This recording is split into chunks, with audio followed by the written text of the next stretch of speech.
ආයුබෝවන්. පුතාලා මේ සම්බන්ධ වෙලා ඉන්නේ Prabhath Jayasumana accounting and commerce YouTube channel එකත් එක්ක.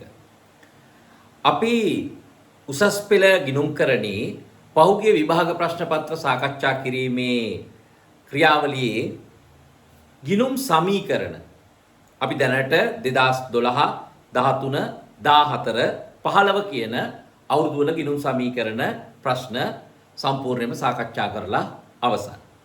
අපි අද සාකච්ඡා කරන්න බලාපොරොත්තු වෙන්නේ 2016 අවුරුද්දේ ගිණුම් සමීකරණ ගාන.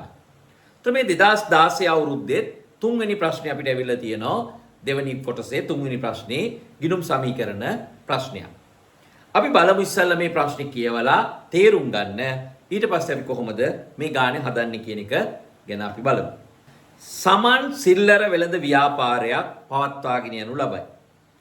2016 3.31 දිනෙන් අවසන් වර්ෂය සඳහා කෙටුම්පත් ආදායම් ප්‍රකාශනයේ රුපියල් 6 ලක්ෂක ලාභයක් වාර්තා කරන ලදී. 2016 3.31 දිනට කෙටුම්පත් මූල්‍ය තත්ත්ව ප්‍රකාශයේ රුපියල් 50000ක මුදල් ශේෂයක් පෙන්වන ලදී. කෙසේ වුවද ඔහු ගිණුම් පොත් නිසියාකාරව පවත්වා නොගනී. පහත ගනුදෙනු ගිණුම් පොත්වල වාර්තා කර නොමැති බව පසුව හෙළිදරව් විය. අංක 1 ගනුදෙනුව. රුපියල් 80000කට භාණ්ඩ ණයට විකිණීම මෙම භාණ්ඩවල පිරිවැය 60000ක් විය. 2 රුපියල් 36000කට ණයට විකුණූ භාණ්ඩ ආපසු එවීම මෙම භාණ්ඩවල පිරිවැය රුපියල් 30000ක් විය. 3 පිරිවැය රුපියල් 10000ක් වූ භාණ්ඩ පරිත්‍යාග කිරීම. 4 ව්‍යාපාරයේ නඩත්තු වියදම් රුපියල් 10000ක් විය. මෙයින් රුපියල් 6000ක් සමන් විසින් පෞද්ගලිකව ගෙවන ලද අතර ඉතිරිය ව්‍යාපාරය විසින් ගෙවන ලදී. 5 2015 7.1 දින 12ක වාර්ෂික පොලියකට රුපියල් 3 ලක්ෂක බැංකු ණයක් ලබා ගැනීම පොලිය මෙතෙක් ගෙවා නොමැත. 2016 3.31 දින 2,80,000ක අත්පිට මුදලට ත්‍රිරෝද රථයක් මිලදී ගැනීම. 7 ණයගැතියෙක්ගේ ණය විය යුතු 30000ක් ඔහුට ණය හිමියෙකු ලෙස ගෙවිය යුතු රුපියල් 50000කට එරෙහිව හිලව් කිරීම ඉතිරිය මුදලින් ගෙවන ලදී.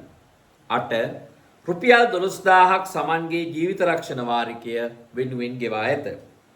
9 ගනුදෙනු අංක 1ට අදාළව ලැබිය යුතු මුදල 5%ක වට්ටමක් අඩු කිරීමෙන් පසු ලැබීම. 10 පෙර වර්ෂයකදී බොල් ණය ලෙස කපා හරින ලද 15000ක් ලැබීම. අවශ්‍ය වන්නේ අපිට කියනවා අවශ්‍ය වන්නේ මෙම ගනුදෙනු වල බලපෑම අගයන් සහිතව ගිණුම් කරන සමීකරණය භාවිතා කරමින් පෙන්눔 කර එක් අගය ඉදිරියෙන් එය වැඩි වේ නම් ධනද අඩු වේ නම් ඍණද යන්න සඳහන් කරන්න. පහත දී ඇති ආකෘතිය භාවිතා කරන්න. ඒතර අපිට ගාන හදන්න ආකෘතියකොත් දීලා තියෙනවා. බලමු. ගනුදෙනු අංකය වත්කම් දීපල පිරියත හා උපකරණ තොග වෙළඳ ලැබිය යුතු දෑ මුදල්. වගකීම් දිගු කාලීන ණය වෙළඳ ගෙවිය යුතු දෑ වෙනත් ගෙවිය යුතු දෑ හිමිකම්. දෙවනි එක අපෙන් අහනවා 2016 3.31 දිනට සංශෝධිත මුදල් ශේෂය. 3 2016 3.31 දිනෙන් අවසන් වර්ෂය සඳහා සංශෝධිත ලාභය හිමිකම මත ගනුදෙනු වල ශුද්ධ බලපෑම පදනම්ව. ඒතර මේ අවුරුද්දේ අපිට ලකුණු 15ක් මේකේ දීලා තියෙනවා තුන්වෙනි ප්‍රශ්නය. අපි එහෙනම් බලමු මේ ප්‍රශ්නය හදන්න ඉස්සෙල්ලාම අපි සමීකරණ ලියාගෙන ඊට පස්සේ අපි බලමු මේ ගනුදෙනු ටික කොහොමද සටහන් කරන්න කියලා. මම එහෙනම් සමීකරණය ඉස්සෙල්ලා සටහන් කරන්නම්. හොඳයි අපි බලමු එහෙනම් ගනුදෙනු ටික සටහන් කරන්න. පළවෙනි ගනුදෙනුව. රුපියල් 80000ක භාණ්ඩ ණයට විකිණීම මෙම භාණ්ඩවල පිරිවැය 60000කි. අපි භාණ්ඩ 80000කට ණයට විකුණලා තියෙනවා. මේ විකුණපු භාණ්ඩවල පිරිවැය අපිට වෙලා තියෙනවා 60000. එහෙනම් අපි මොකද කරන්නේ? තොගයෙන් අඩු කරනවා 60ක්. දහස් සංඛ්‍යාවලින් තොගයෙන් අඩු කරනවා 60ක්. ණයට විකුණපු නිසා වෙළඳ ලැබිය යුතු දෑවලට එකතු කරනවා 80ක්. අපි මේ පිරිවැය 60000ක් වූ භාණ්ඩ විකුණලා තියෙන්නේ 80000කට. එහෙනම් තොග වලින් අඩු කරනවා 60ක් අපි වෙළඳ ලැබිය යුතු දෑවලට එකතු කරනවා 80ක්. අපිට මේ ගනුදෙනුව නිසා ලාභයක් තියෙනවා 20ක. ඇයි? පිරිවැය 60ක් වූ භාණ්ඩ 80කට විකුණනම අපිට ලාභයි 20ක්. අපි ඒක හිමිකමට එකතු කරනවා ලාභයයි අයිති හිමිකමට නිසා. අංක 2. අංක 2. රුපියල් 36000කට ණයට විකුණු භාණ්ඩ ආපසු එවීම. අපි ණයට විකුණපු භාණ්ඩ වලින් 36000ක භාණ්ඩ ආපසු එවලා තියෙනවා. මෙම භාණ්ඩවල පිරිවැය 30000ක් විය. එතකොට මොකද කරන්නේ පුතේ? ආපහු එව්වම දැන් ගබඩාවට තොග හම්බ වෙනවා. කීයක්ද? 30ක තොග හම්බ වෙනවා. පිරිවැය 30ක් වූ තොග හම්බ වෙනවා. ඒ වගේම තමයි මේ ණයගැතියන්ගෙන් අපි මේක විකුණලා තියෙන්නේ 36කට නිසා ණයගැතියන්ගේ ණයගැතිභාවය අඩු වෙනවා 36ක්. අපි හිතුවට මේ දෙක අතර වෙනස අපි ලාභයේ හැටියට එකතු කරලා තියෙනවා මීට ඉස්සෙල්ලා.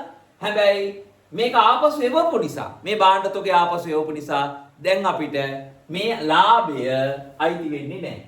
එහෙනම් අපි හිමිකමෙන් අර එකතු වෙච්ච 6 අඩු කරන්න ඕන. මොකද ආපසු එවලා කියලා කියන්නේ දැන් ඒක අපේ ලාභයක් නොවන නිසා. 3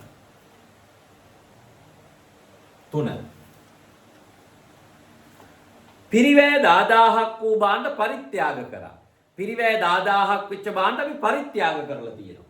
දැන් මේ පරිත්‍යාග කරනකොට පුතේ ගබඩාවේ තොග අඩු වෙනවා 10ක්. පරිත්‍යාග කියන්නේ අපේ වියදමක් නිසා හිමිකමත් අඩු වෙනවා 10ක්. හිමිකමත් අඩු වෙනවා 10ක්. පරිත්‍යාග කියන්නේ අපේ වියදම. 4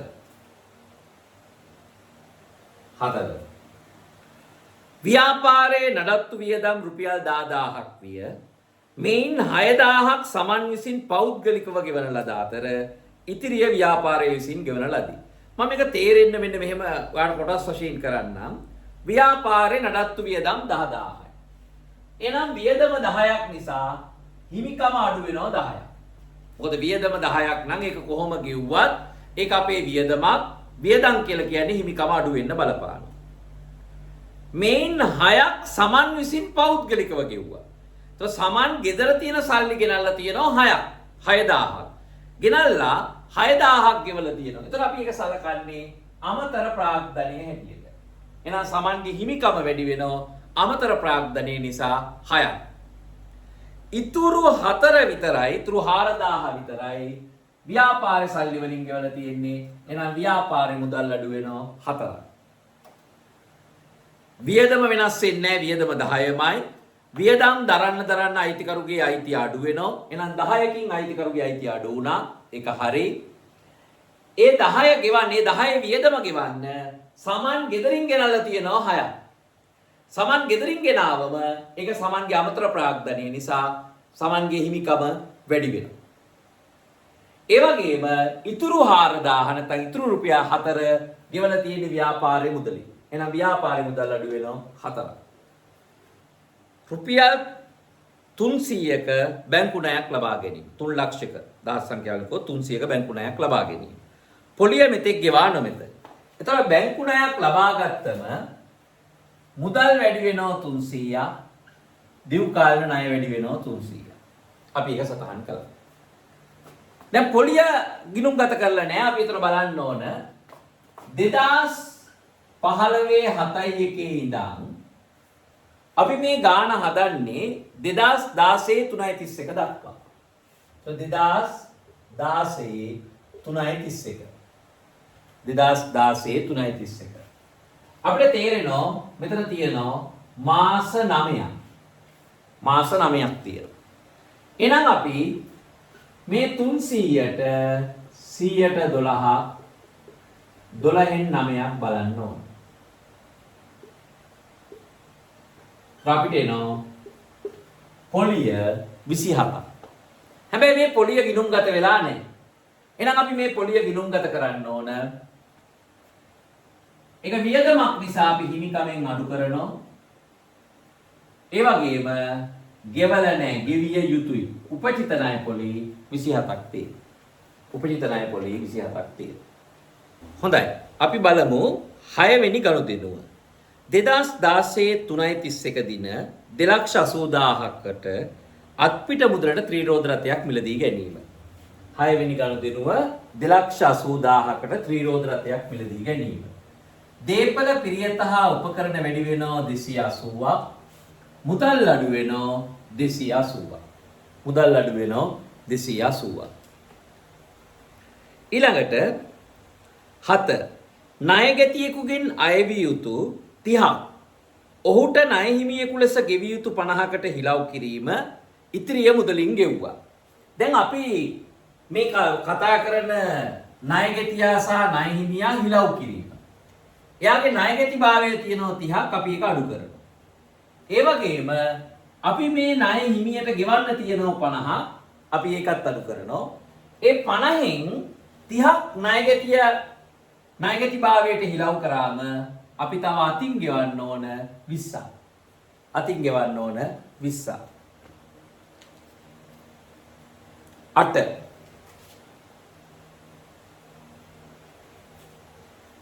රුපියල් 12000ක නැත්නම් 12ක සමන්ගේ ජීවිත රක්ෂණ වාරිකය වෙනුවෙන් ගෙවා ඇත. සමන්ගේ ජීවිත රක්ෂණ වාරිකය ගෙවලා තියෙනවා 12ක්. ඒතර අපි ඒක සලකන්නේ සමන්ගේ ජීවිත රක්ෂණ වාරිකය නිසා ගැනීමලි මුදල් අඩු වෙනවා වගේම හිමිකමත් අඩු වෙනවා. මුදල් අඩු වෙනවා වගේම හිමිකමත් අඩු වෙනවා. 9 ගනුදෙනු අංක 1ට අදාළ ලැබිය යුතු මුදල 5%ක වට්ටමක් අඩු කිරීමෙන් පසුව ලැබීම. ගනුදෙනු අංක 1ට අදාළව අපිට ලැබෙන්න තියෙනවා 80ක් 100%ක වට්ටමක් කියලා කියන්නේ 4ක දුන් වට්ටමක් තියෙනවා. ඒතර අපි මේ දුන් වට්ටම අඩු කරාට පස්සේ අපිට සල්ලි හම්බෙන්නේ 76යි. වෙළඳ ලැබිය යුතු දේ අඩු වෙනවා 80ක්. දුන් වට්ටම් කියන්නේ අපිට වියදමක් නිසා හිමිකම අඩු වෙනවා 4ක්. 10 පෙර වර්ෂයේ කපා හරින ලද බොල් ණය 15ක් ලැබීම. දැන් බොල් ණය පෙර වර්ෂයේ කපා හැරපු එක් බොල් ණයක් අපිට දැන් මුදලින් ලැබෙනවා. එහෙනම් මුදල් වැඩි වෙනවා 15ක්. ඒ වගේම අපි ආදායමට එකතු කරනවා 15ක්. මොකද මේක වියදම් හැටියට දාලා තියෙන්නේ. නමුත් මේක දැන් සත්‍ය වශයෙන් වියදමක් නෙවෙයි. ඒ නිසා අපි කරන්නේ අපේ ආදායමට අපේ හිමිකමට ආදායම් ලෙස ආපහු මේක එකතු කරනවා. අපි එහෙනම් බලමු දැන් මේ එකතුන් ටික ගන්න. එකතුන් ටික ගන්න. ඇත්තටම මේ අත්හැරිච්ච ගනුදෙනු වල බලපෑම අපි මේ ගන්න යන්නේ. දේපල පිරියතා උපකරණ 280කින් වැඩි වෙලා තියෙනවා. තොගය 40කින් අඩු වෙලා තියෙනවා. වෙළඳ ලැබිය යුතු දෑ 66කින් අඩු වෙලා තියෙනවා. මුදල් 75කින් වැඩි වෙලා තියෙනවා.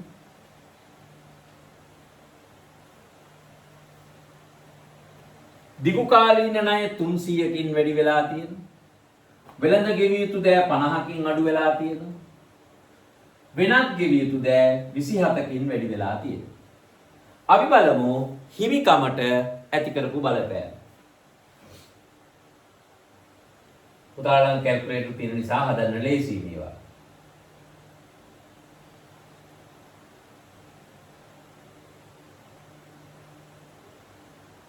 ඍණ 28ක බලපෑමක් තියෙනවා. ඍණ 28ක බලපෑමක් තියෙනවා. මුදල් වල බලපෑම තියෙනවා ධන 75ක්. හිමිකමේ බලපෑම තියෙනවා ඍණ 28ක්. මොකද මං හිතන්නේ අපිට ඒ දෙක ඕන වෙනවා ඊළඟ කොටස හදාගන්න. හොඳයි අපි එහෙනම් යමු ඊළඟ කොටසට.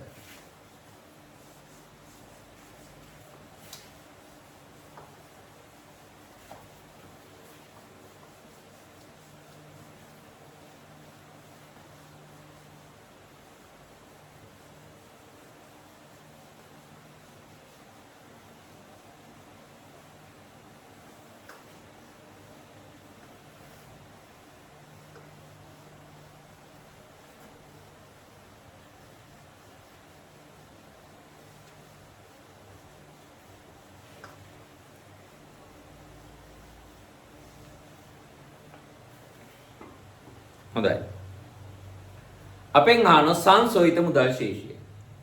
සංසෝහිත මුදල් ශේෂය වලට හොයන්න ලීස් ක්‍රමයකුත් තියෙනවා. ඒ තමයි අපිට ගානේ දැනට දීලා තියෙනවා මුදල් ශේෂය 50000ක් වෙන්නලා තියෙනවා. කෙටුම්පත් මූල්‍ය තත්ත්ව ප්‍රකාශය අනුව මුදල් ශේෂය 50000ක් දීලා තියෙනවා. 50000ක් දීලා තියෙනවා. අපි දන්නවා මේ ගනුදෙනු නිසා මුදල් ශේෂයට ඇති කරපු බලපෑම 75000ක් ධන 75000කින් මුදල් ශේෂය වැඩි වුණා මේ බලපෑම මේ ගනුදෙනු ටික නිසා. එහෙනම් ගනුදෙනු වල බලපෑම ගනුදෙනු වල බලපෑම 75000ක් ධන හැටියට බලපෑම. එහෙනම් අපිට ගන්න පුළුවන් 2016 3.31 දිනට නිවැරදි නැත්නම් සංශෝධිත මුදල් ශේෂය 1,25,000. කවුරු හරි කෙනෙක් සංශෝධිත මුදල් ගිණුමක් ගහලා මුදල් ගිණුමේ වැරදි ටික සංශෝධනය කරලා හැදුවත් ඒත් මේ උත්තරේ මෙනෝ ඒකත් නිවැරදි.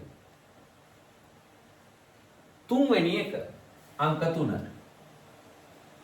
අපෙන් අහනවා සංශෝධිත ලාභය හිමිකම් මත ගනුදෙනු වල ශුද්ධ බලපෑම පදනම් කරගන්න. දැන් හිමිකම් මත බලපෑම ගනුදෙනු වල ශුද්ධ බලපෑම. දැන් අපි ගත්තොත්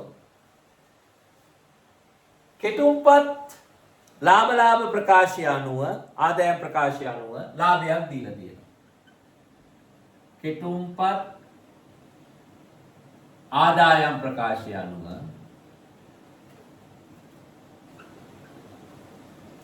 ලාභය ලක්ෂ 6ක් අපිට දීලා තියෙනවා. ලක්ෂ 6ක්. දැන් මේකට තමයි අපි ගලපන්න ඕන මේ කාලච්ඡේදය තුල සිදු වූ ගනුදෙනු වලින් ඇති වෙච්ච බලපෑම. දැන් මම පොඩ්ඩක් ඔක කොහොම තියලා මම පුතාලට මෙහෙම ගන්නම්. මේ කාලච්ඡේදය තුල සිදු වෙච්ච ටික අපි ගමු. දැන් මේ කාලච්ඡේදයේ හිමිකමේ වෙනස. දැන් ගනුදෙනු වල බලපෑමෙන් හිමිකමේ වෙනස. හිමිකම මොකද වුනේ 28000ක් අඩු වුණා. ආරම්භක ශුද්ධවත්කම් වල ඉඳන් අවසාන ශුද්ධවත්කම් වලට එනකොට හිමිකම 28000ක් අඩු වුණා. ඒ වගේම මම ඒකට එකතු කරනවා ගැනිලි තිබුණොත් මේ ගානේ ඒ ගැනිලි ටික එකතු කරනවා. මේ කාලච්ඡේදය තුල ගැනිලි තිබුණා 12000. ගැනිලි තිබුණා 12000. ඒ වගේම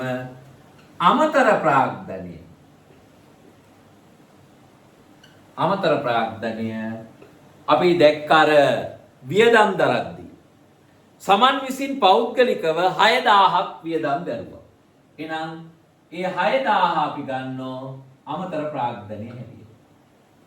එහෙනම් දැන් අන්න 2016 3.31 දිනට නිවැරදි ශුද්ධ ලාභය. නිවැරදි ශුද්ධ ලාභය.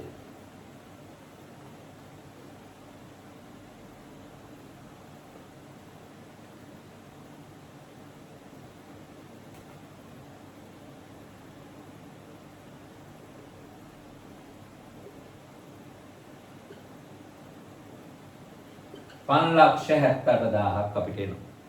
නිවැරදි ශුද්ධ ලාභය 5,78,000යි.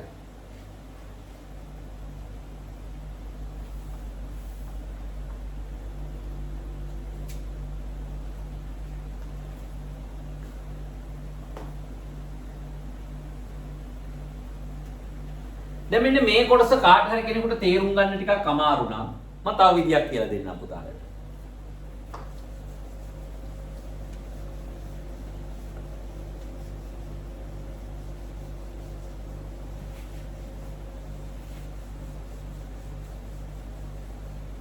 දැන් අපි ළඟ තියෙනවා කෙටුම්පත් ආදායම් ප්‍රකාශය අනුව ලාභය ලක්ෂ 6ක් තියෙනවා. ඒක හරි.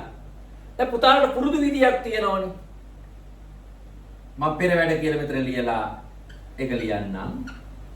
සුද්ධ ලාභය හෝ අලාභය හොයන්නේ ඔයාලා අවසාන සුද්ධ වත්කම්. ඍණ ආරම්භක සුද්ධ වත්කම්.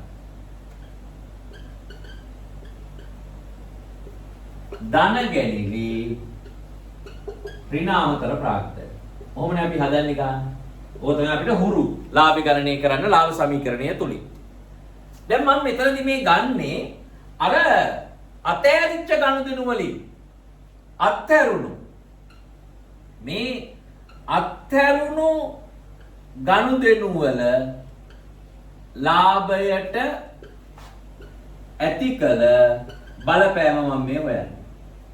අත්හැරුණු ගනුදෙනු වලින් ලාභයට ඇති කරපු බලපෑම. දැන් අවසාන සුද්ධවත්කම් අපිට ආවේ ඍණ 28යි. හිමිකමේ අවසාන උත්තරය ආවේ ඍණ 28යි. ඒතර ආරම්භක සුද්ධවත්කමක් නෑ මේකේ. එහෙමනේ අපිට ගන්න වෙන්නේ. ආරම්භක සුද්ධවත්කමක් නෑනේ. අපිට මේ ගණුදුරු ටිකක්නේ බලපෑම දීලා තියෙන්නේ. එතනදී අපි බිඳුවයි කියලා ගත්තා. ධන ගැනිලි 12යි ඍණ අමතර ප්‍රාග්ධනය 6යි. දැන් අපි ගත්තොත් ඍණ 28යි. ධන 12යි ඍණ 6යි ධන 6යි. එහෙනම් අවසාන වශයෙන් බලපෑම ඍණ 22යි.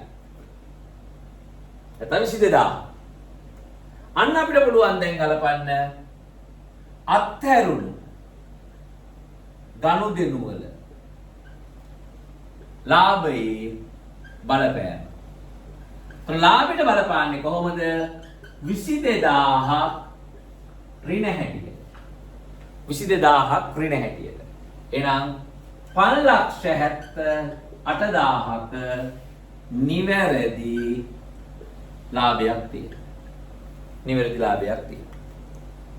ඉතින් හදපු ක්‍රමයේ ලේසි. කාට හරි කෙනෙකුට ඒක ටිකක් තේරුම් ගන්න අමාරු නම් සමීකරණය තුලින්ම නම් එයා ලාභ සමීකරණය තුලින්ම නම් එයාට හදලා උඩට තේරුම් ගන්න පුළුවන්. අපිට පුළුවන් ඒ ගනුදෙනු 10 බලපෑමින් ලාභයට ඇති කරපු බලපෑම වෙනම හොයලා ඒක අපි අර දීලා තියෙන ලාභයට ගැලපුවාම අන්න අපිට නිවැරදි ලාභය එනවා.